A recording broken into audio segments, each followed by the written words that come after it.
So today I want to talk to you about running with a cold. I know I've talked a lot about illnesses and ailments over the past few days, but this is the reality of my life at the moment. So if you struggle with, certainly through the winter months, of suffering with colds, what can you do to kind of help yourself in these situations, certainly when you're exercising? Keep on watching, keep on listening.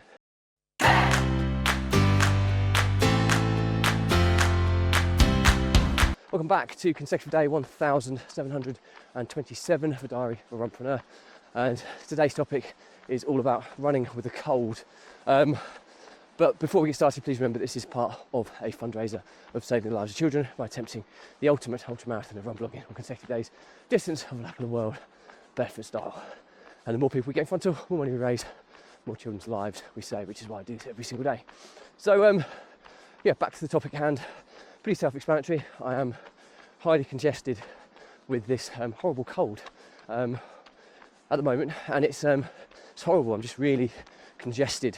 My breathing, my nose, my throat, my eyes water as well. At first I thought it was hay fever, but the pollen count is so low, I don't think it can be that. So I just put it down to a typical cold. And the problem with colds is they just linger and kind of reduce your output by, I don't know, somewhere between 10 and 25% is probably a good estimation of how much of your output they reduce. So that's the first point, really, is lower your expectations. If you're having to exercise, as always, if you're struggling with illness or injury, my first rule of thumb is don't exercise and rest. But if you have to, if you're doing something on a streak basis like I do with my running streak, then first and foremost you have to lower your expectations. So I've just said that it's somewhere between 10 and 25% reduction in output.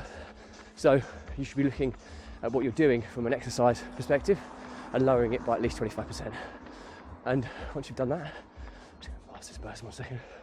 Once you've lowered your expectations by 25%, you're going to be a lot closer to what realistically you can kind of produce from an exercise level. Secondly, listen to your body. If you're breathing heavier like I'm doing now, or you're feeling like you're struggling for whatever reason, slow it right down. Any warning signs are telling you to slow down. So just do it. Don't try and be the hero. And the other one is make sure that before you exercise, you're hydrated and that you've taken on enough fuel.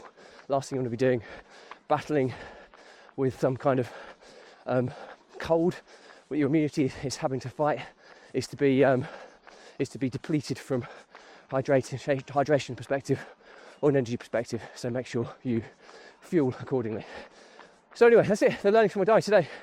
If you're running with a cold or exercising with a cold, you can follow a few simple principles to try and ensure you do no further damage. Number one is, if you don't have to, don't do it and rest. Number two is, a cold is typically going to reduce your output by 10 to 25%. If it does that, then it's always better to reduce your expectations of what your output's going to be by 25% as a minimum. Third, look out for warning signs. If you're feeling like you're breathing more heavily or you feel more congested for whatever reason, then slow it down even more, and just really kind of fixate on recovery exercise, which is really gentle, slow, easy type of exercise. And the final one is to ensure that you're hydrated before exercising clearly and you're fueled correctly. The last thing you want is, when your immunity system's having to battle with the cold as well as exercise, is to not have some kind of be depleted from a hydration or an energy perspective. So yeah, hope that's useful. Questions or comments, drop me a line. I'll respond to everyone. Do remember though that if you believe in my mission of saving the lives of children by attempting the ultimate ultramarathon of run vlogging on consecutive days, distance of a lap of the world, barefoot style, do give this a subscribe, share, like and comment.